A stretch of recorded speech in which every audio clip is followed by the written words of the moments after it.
What's up and welcome back to Rumor Has It Official. Let's get straight into talking about 90 Day Fiance. This is season 8, episode 1. And the title of this episode, I believe, was called I Think You're My Wife. I don't know what type of episode title that was, but I Think You're My Wife. So let's start off with one of our newbies, which is Brandon. Brandon is 27 years old from Virginia. He says that he helps his family every day on this farm, that his parents also have a dog breeding business, and that he hopes to take over it one day. During his one-on-one time with the camera crew, along with his parents sitting on the side of him, he says he's very close with his parents, and then it gets like awkwardly silent. Like it's awkwardly quiet. And he says that his mom is controlling. Now, Brandon talks about his dating history and says that many girls don't look at him as dating material. It's to the point where his parents made him a dating profile for farmers.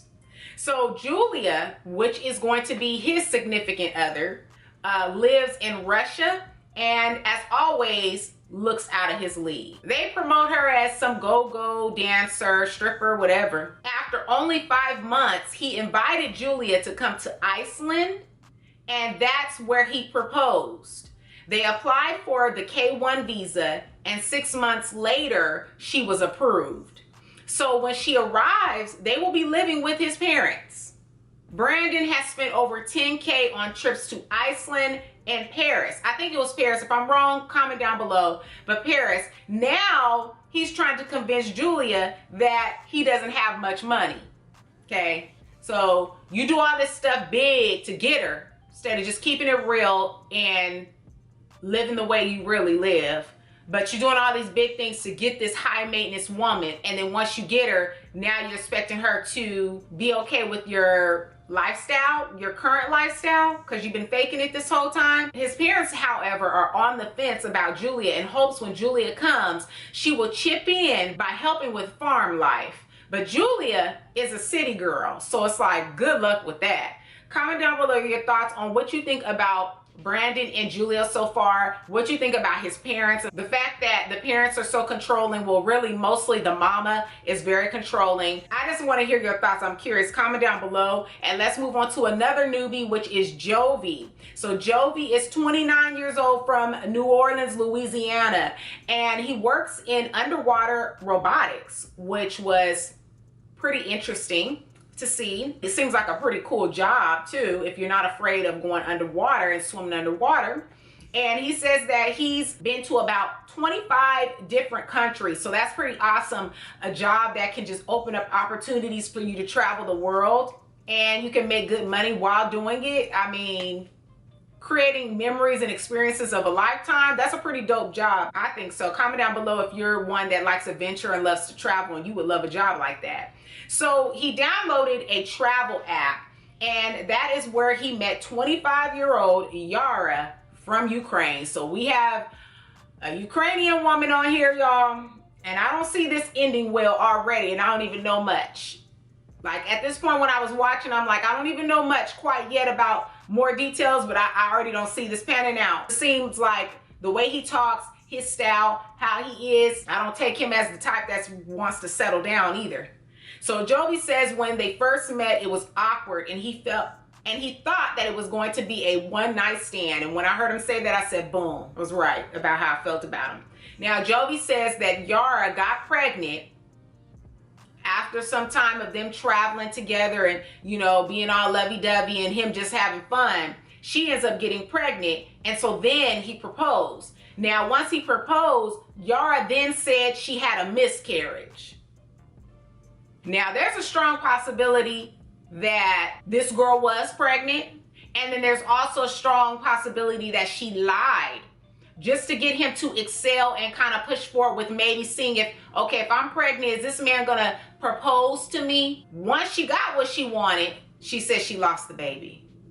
So I don't know if I believe that. I don't know if I believe from the very beginning that she lost that baby. I don't know. Listen, I don't know that woman's medical history. Ain't no telling what the motive was behind that. So you just never know. Comment down below your thoughts. Now, Jovi's mom shares a bit of her concerns and doesn't want Yara to use him just to get to America. And that could be a very strong possibility. Out of 100% chance, you would say probably about like 95, 98. So comment down below your thoughts. Let's move on to Rebecca, who we know. Rebecca is now 49 and starts off by saying that she is 47. Now, girl, how you forget your age? You know you 49, okay? And she's gonna talk about, oh, I'm 47. Did I make myself younger? Like, girl, stop. Rebecca's a hot mess. Now, we all know from last season that Rebecca loves to be heavy on the filters, and she's a lot like Devin when they just completely transform themselves into a total different woman.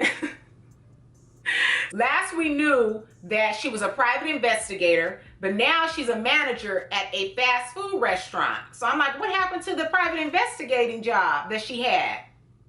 Now, Rebecca seems concerned that they may pose certain questions and wants to make sure that Zied, her 27-year-old fiance, does well and doesn't get frustrated at his interview.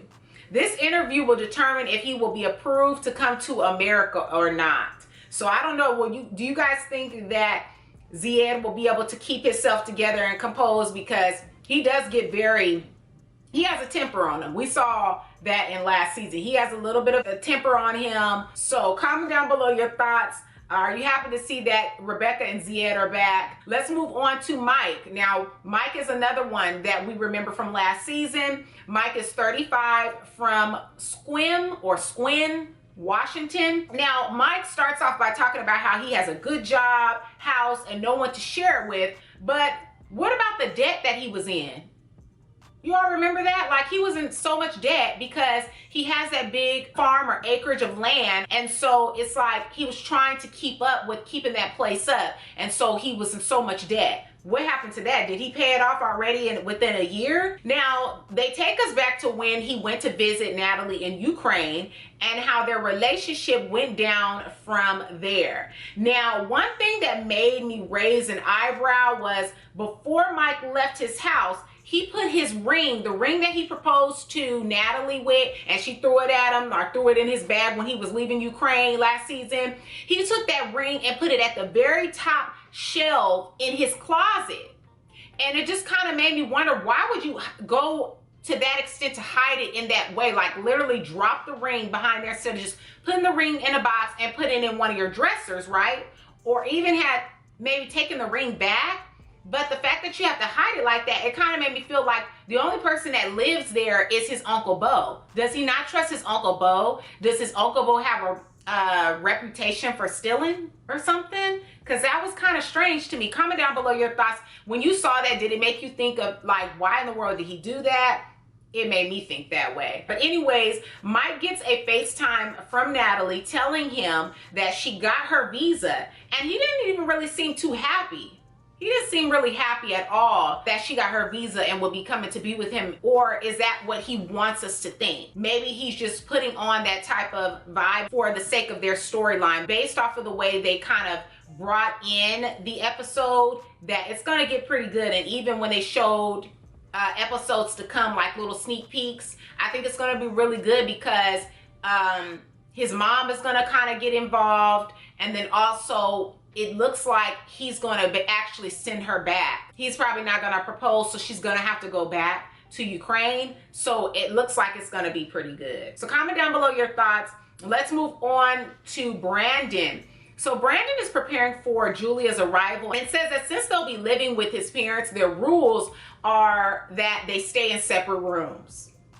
Okay, they gotta stay in separate rooms. And it was hilarious when his dad brought in his blankie, as he called it, and he was just picking with him. He was like, your mommy is gonna get mad if you throw away your blankie, and throwing the blanket on there. Like, they really treat him like a little kid, like a baby, and it's really hilarious to me. I just thought it was funny. Now, his mom, she's another story, okay? I almost forgot that I was watching 90 Day, and I'm thinking that I'm watching I Love a Mama's Boy, because the way she is about Brandon, it's a hot mess. My point in that is his mom invited herself to go to DC to pick up Julia. So when Julia comes to America, she invited herself to go. She's like, I'll pay for everything. You know, we'll make it a family trip and stuff. And it was just kind of like, It's a little too much. And then takes it a step further and wants to know if Julia is on birth control, which is none of her business. Another woman's body is none of your business. What that woman chooses to do is none of her business. She should have enough common sense to know that she needs to be protecting herself if she's going to be sexually active with her partner. So that has nothing to do with you. So that was out of line. And she's like, goes even further, and it's like, and if you want me to, I will take her to the doctor. So this one right here, Brandon and Julia, I'm really going to be interested in seeing how this pans out. So far, Brandon and Julia and Jovi and Yara, I'm very interested to see how this is all going to play out with these two couples. So I really need to know your thoughts in that comment section down below on 90 Day Fiance. Did you think it was a pretty good first episode? This was 90 Day Fiance Season 8, Episode 1, Part 1. Give this video a big thumbs up. Don't forget to share it with a friend who also loves watching 90 Day Fiance. Subscribe. Hit that bell so you'll be notified when I upload Part 2 and any other future uploads. And I will catch you all in the next video. Peace.